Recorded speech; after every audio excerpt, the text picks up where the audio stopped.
श्री सद्गुरु महाराज की जय। प्रातः स्मरणीय अनंत श्री भूषित परमाराध्य संत सद्गुरु महर्षि में ही परमहंस जी महाराज का प्रवचन। अंतःकरण की शुद्धि। महर्षि में ही सत्संग सुधा सागर। बंदौ गुरु पद कंज कृपा सिंधु नर रूप हरि मोहतम पुंज जासु वचन रवि कर निकर।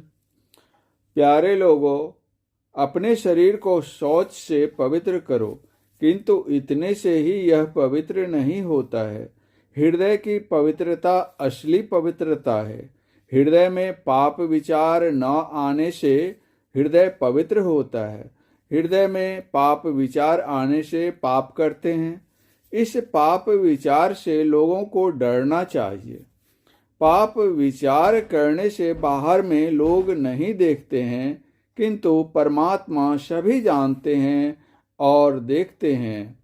यदि कोई पाप करता है तो परमात्मा के सामने करता है, क्योंकि परमात्मा सब जगह है।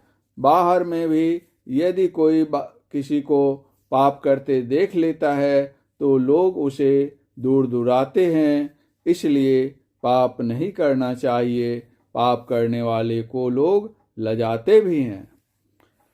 अपने शरीर की शुद्धि बाहर में शौचादि से और अंतःकरण की शुद्धि पवित्र कर्म करने से होती है।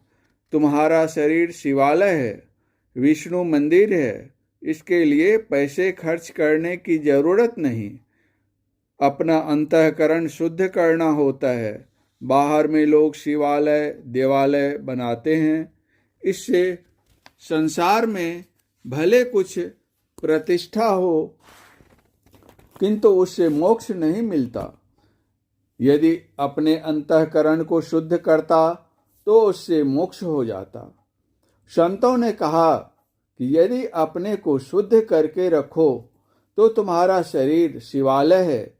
इसमें शिव जी का दर्शन होता है। बाहर में लोग शिवलिंग को मोल लेते हैं, लोगों का बनाया हुआ, किंतु आपके अंदर ज्योति रूप और नाद रूप शिवलिंग परमात्मा का बनाया हुआ है। इसका ध्यान करते करते परमात्मा मिल जाते हैं। इसलिए शब्द की बड़ी महिमा है। ज्ञानियों ने कहा कि जो अपने अंदर ठाकुर जी को देखना चाहता है वह अपने अंदर ध्यान करता है। शिवालय में नीचे जलढड़ी और उसके ऊपर में शिवलिंग रहता है। उसी तरह अपने शरीर रूप शिवालय में ज्योतिर्बिंदु जलढड़ी और उसके ऊपर नाद शिवलिंग है। परमात्मा ने अमीर गरीब धनी निर्धन सबके लिए उनके शरीर में शिव जी की स्थापना कर दी है। सब कोई दर्शन कर सकते हैं। इसमें जाति पाति धनी निर्धन विद्वान अविद्वान की कोई बात नहीं। यदि जाति पाति की बात रहती तो कबीर साहब गुरु नानक साहब कौन पढ़े लिखे थे? संत रविदास और शोपच भक्त कौन ऊंची जाति के थे? जैसे शिवालय को पवित्रता से रखते हैं, उसी तरह अपने शरीर को भी पवित्र रखो। और जिस किसी ने संसार में बड़ा बड़ा काम किया है उसका नाम आज है, किंतु उसको मोक्ष नहीं मिला। यदि अपने अंतर की सफाई रखे और ध्यान करे तो उसको मोक्ष मिलता है।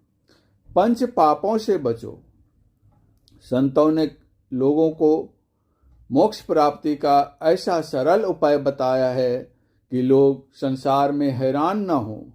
किसी को बहुत पैसा है, दान देता है, कुआं बनाता है, पोखर बनाता है, मंदिर बनाता है, लेकिन जिसके पास पैसे नहीं हैं वह नहीं कर सकता है। लेकिन दान देने के संबंध में ऐसा जानना चाहिए कि यदि कोई लखपति है और कोई एकदम गरीब है यदि अपनी अपनी शक्ति के अनुकूल दोनों दान देते हैं, यानी लखपति बहुत देता है और एक गरीब अपनी शक्ति के अनुसार थोड़ा ही देता है, तो दोनों बराबर है। किंतु यह तो बाहर की बात है। असली बात है अपने शरीर को, अपने अंतःकरण को पवित्र रखो। ध्यान करो तो मोक्ष मिलेगा, सारे दुखों से छूट जाओगे। परमाराध्य परम पूज्य गुरुदेव का यह प्रवचन कटिहार जिला अंतर्गत श्री संत मत सत्संग मंदिर भंगा गांव में दिनांक 1/7/1955 ईस्वी को प्रातःकालीन सत्संग में हुआ था। श्री सद्गुरु महाराज की जय।